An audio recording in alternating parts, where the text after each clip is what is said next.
Ben Mulroney est avec nous. Ben, bonjour. Bonjour. Benoît, est-ce que j'ai bien entendu, tu as utilisé le mot douchebag? Oui. OK. Pourquoi? Et dans quel contexte? Ben, des douchebags au volant, c'est souvent les plus OK. dangereux, les moins Oui. respectueux. Ils ont des silencieux Oui. modifiés qui font chier tout le monde dans un quartier Les résidentiel. casquettes à l'envers. Oui. Ouais, ils ont besoin de faire du OK. bruit, ils ont besoin d'aller vite. Ils s'en fichent s'il y a des enfants qui peuvent jouer dans la rue. C'est juste des Oui. douchebags. C'est leur nombril, puis ils sont concentrés sur eux-mêmes. Fait que, OK. il me semble qu'il n'y en a pas à Toronto des douchebags. Ben, c'est peut-être 2, 3 millions? Il y en a pas à Bécomo des douchebags? Non, pas du tout. Non, pas du tout. Il y en Non, a, il y en a partout. ce sont non, ce sont à Bécomo, ce sont des pionniers, ce sont des Québécois et Québécoises de haute gamme. Oui. Mais ici à Toronto, il y a combien de gens qui travaillent pour la ville au niveau municipal? Ça c'est le minimum de douchebags qu'on a ici. Mais je trouve ça très intéressant quand tu veux vraiment signaler quelque chose avec mettre de l'emphase sur quelque chose, tu utilises un mot en anglais. Ben, c'est des mots, c'est parce que je peux bien dire un sac de douche, mais ça veut rien dire. Il y a des thèmes comme ça qu'on peut franciser, qu'on sait Oui, approprier, puis je oui. pense que c'est très évocateur. Puis si on peut C'est le comme faire en crosseuse français, de on le fait. plancher. Comme C'est crosseur de comme crosseuse de plancher. plancher. Tu vois, Oui, et ça, je l'ai aujourd'hui, traduit. Il y en a oui, oui, une? bien, bien. Non, les libéraux en voulaient une de plus. Ah Il y a oui? parce qu'on se disait toujours, hey, ça serait vraiment intéressant si on pouvait entendre du point de vue d'un député ou une députée qui a été c'est le sujet d'une requête par les Félicité. libéraux, mais qui Ouais. a sollicité mais depuis le mois de novembre, on n'a rien entendu. C'était vraiment tout le monde était extrêmement muet. Mais aujourd'hui, on entend de la députée Kelly DeAdder de Kitchener, une conservatrice qui a été tentée. Ils ont tenté de la recruter. Elle a dit non. Et elle a décrit ses tactiques, les tactiques du Parti libéral. Et c'est très intéressant parce que ça renforce ce qu'a dit Marilyn Gladu. Donc, premièrement, ils ont tenté de lui dire, écoute, si tu te joignes pas à nous lors des prochaines élections, tu vas avoir des problèmes parce que on a déjà un sens de coopération avec le Parti vert et eux, ils vont se mettre derrière notre candidat ou candidate. Elle a dit, je m'en fous, je vais prendre mes chances lors des élections avec tous ceux qui votent.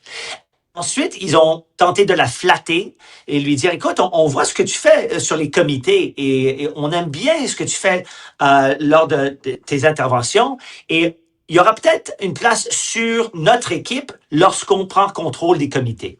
Elle a eu un problème avec ça parce que, comme on sait, les libéraux ont voté l'an dernier pour garder la composition comme telle pour la durée de ce Parlement. Et maintenant qu'ils ont leur majorité, voilà, on va perdre ce pouvoir de transparence et de comptabilité que Hmm. nous donnent les comités lorsque l'opposition est en charge de ces équipes.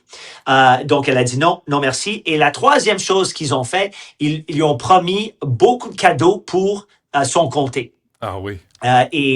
Et ça, c'est un problème parce que Marilyn Gladu a déjà dit que c'est exactement ce qui se passe. Elle nous a dit que avant qu'elle a décidé de devenir une libérale, elle a tenté de parler à certains ministères. Aucune réponse, mais tout d'un coup, maintenant qu'elle se trouve dans un gilet rouge, tout d'un coup, ses appels sont retournés. Mais ça doit être un Donc, peu ça pour... le problème... Ouais, Ben, excuse-moi, Ben, j'allais dire pour Laurie ouais, Idlaut ouais, aussi. ouais, J'imagine que c'est la même ouais, chose. Elle ben voulait, oui. pour ces gens, avoir un pouvoir voir des choses se concrétiser, puis ça passait par les Oui. libéraux, finalement. Oui, mais d'après moi, c'est un problème. Premièrement, on a un premier ministre qui nous a promis qu'il serait le premier ministre pour tout le Canada, que ça soit un comté bleu ou rouge. Et ce qu'on apprend maintenant, c'est hey, si ton comté est rouge, tu peux t'attendre à beaucoup de cadeaux, à beaucoup d'investissements, à beaucoup de temps avec les ministres en charge.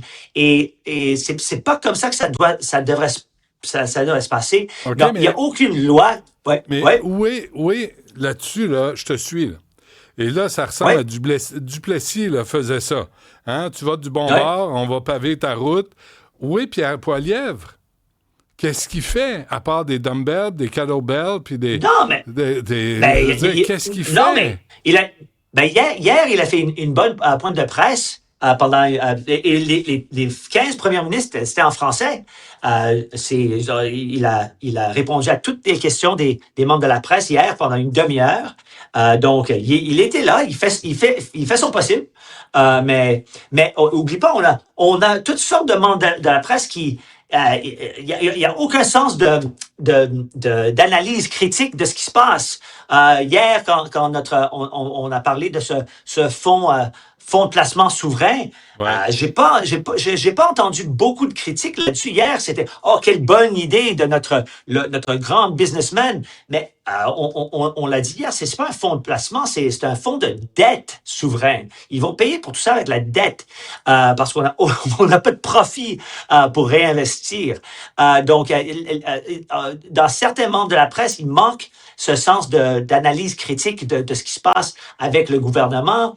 Et M. Poilievre, d'après moi, il devrait, selon moi, il devrait dire, OK, Monsieur Carney, tu voulais ta majorité, voilà, tu as ta majorité.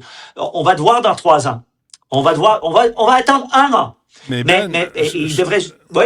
Je comprends pas. Il essaie d'utiliser le Parti vert pour mettre pression sur le Parti conservateur. C'est pas les mêmes électeurs. Ça n'a absolument rien à voir. Puis c'est du maraudage, là. C'est presque du chantage. Ben oui, c'est du chantage. Et il oui. me semble que quelqu'un à la Chambre des communes, même le Bloc québécois, pourrait se réveiller puis dire, là, Mark Ben Carney, oui. ça suffit là, d'essayer d'acheter les Ouais. élus avec le moins de priorité morale qu'on voit. Là. Je veux dire, Ouais, t'as été élu conservateur, respecte ça. Là. Ben, il pourrait le faire, mais tu sais, en anglais, on dit c'est he said, she said. Il n'y a aucune preuve que ce que dit Madame DeAdder, c'est la vérité. Ils vont simplement se dire, non, on n'a jamais dit ça, on n'a rien promis, on a... Ben là, ça fait 5 là, qui Ouais. recrutent. Ben oui. Ça veut dire qu'il y a un plan de match, là, il y a une stratégie pour aller chercher des élus de l'autre côté. Il faut le dire, il y a rien d'illégal, mais les incitations, il y a certains problèmes éthiques avec des promesses comme ça. Et d'après moi, il y a c'est une attaque à notre démocratie d'une certaine façon, parce que oui. Parce que quand on vote, on devrait jamais se dire, écoute, je vote selon mes principes. Mais je reconnais que si je vote conservateur et le gouvernement à Ottawa est libéral, j'ai des grandes chances à voir mon comté s'appauvrir. Mais si je vote libéral, ça ne devrait jamais être le cas. Et malheureusement, il me semble que c'est la règle et non l'exception. Très bien. Ben Mulroney, merci. À demain. À demain.